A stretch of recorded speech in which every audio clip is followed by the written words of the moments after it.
tikhan keyboard chu he the tang hin kan on ta tikhan kan on ta a ari chu grand piano ri pang ngai khalo ni ta ni ro ang ren khop mai ta hian registration memory a hian 4 a hian ka da to a ka du ri kha 4 ri ka me chuan mi ri hi lo ri ta a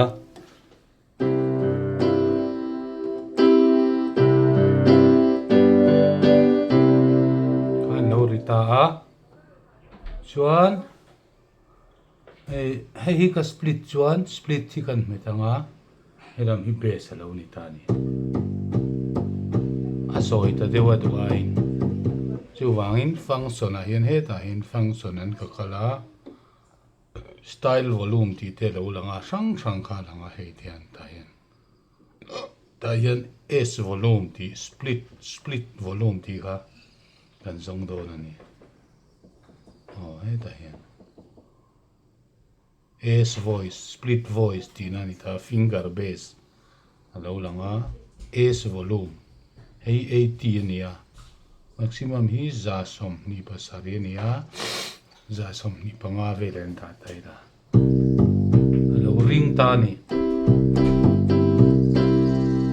chuan Chunglam Jerusalem thar khi ti kha lo sa don taida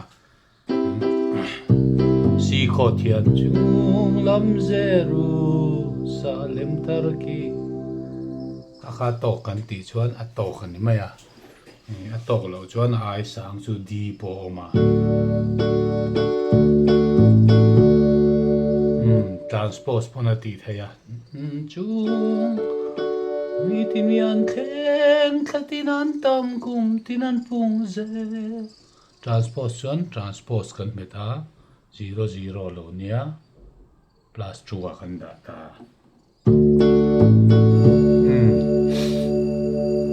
D key in kan sa don ni plus 2 in Chunglam Jerusalem thar ki thiang lim te khopuyani ta chuan lali manuelan roarele kan panzai on ram chuka ai le jewel tree le muna ai zo nom zok cha tuan ram chu ni tin mian khen khatinan tam kum tinan pung ze Zion tlang chu nga beram no om chu Zion fa Emmanuel tihsan chu kan chatuan la tura lo ni mi thiang lim ram ka thlen hum chuan ka zaya chatuan thing kalal num ne par ka tlana le munai zongi nom zok chatuan ram chu ni tin mian khen khatinan tam kum tinan pung ze Zion tlang chu nga beram no om chu Zion fa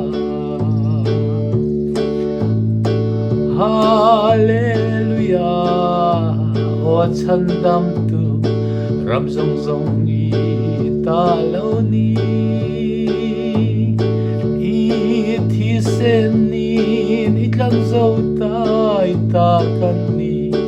kan ngak che buai na zardan chum zingwaya le muna ai zongin nom zok cha tuan ram chu ni tin mian khen khatinan tam kum tinan pung ze Zion tlang chu nga beram no chu zai nan fa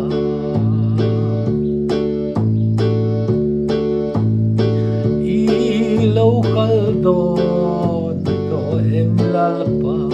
kan ram fre mina tuam ve kan an ram le email kan ngai bang ne mo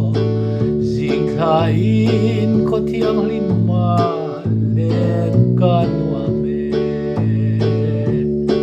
le mun ai zo nom zok cha tuan ram chu ni tin mian thleng thatinan tam kum tinan pu ze zion tlang chu ma beran no chu zainan fa hela potu hi pate a nia pate hi lung leng thei tak ani ba ga rin na mi ta van ram thlir thiam tak mai ania khove la mi sang tam tak ta chu ni tin mual liamin van ram thleng tura nga ya chung ho chu an tlan tu la li su faka lim taka sai tura rot boka chu wangin van ram chu anga em thina khove li chu lungai ta na ram in then na le lu sun fo na mun chaumun na tuam thlat rang ni na ria rang ni na ria a van ram a ro chon chung zong zong chu kiang to don sia thi in chu mun chu thlen na na ngak lel hle a hetiang ai lo pu chuak ta ni van til ko te anga than ne ya van rama han thlok kai mai tur a du thua sam na jing thla in ti tong kam te ava han moi em tin thla raw rawa po jing thla chu thar la min na thiang lim bik ngein arin ombok o thla raw rawa po jing thla chu ti ani mi zo ro lu pu ar la rona le khaboin zia dan ani a thunon thi le mun ai zong in nom zo cha tuan ram hi ti le mun ai zong in ti na mai o mania ma se a thu ka hian le mun ai zong a le mun ai zong in ti hi chu ni ka rin chia lo ge chu pu pa te pu dan chu le mun ai zong in an nom zo cha tuan ram chu ti ni anga ma se sak dan a chuan le mun ai zong in ti ka lo ni tan mi du tok phot me ang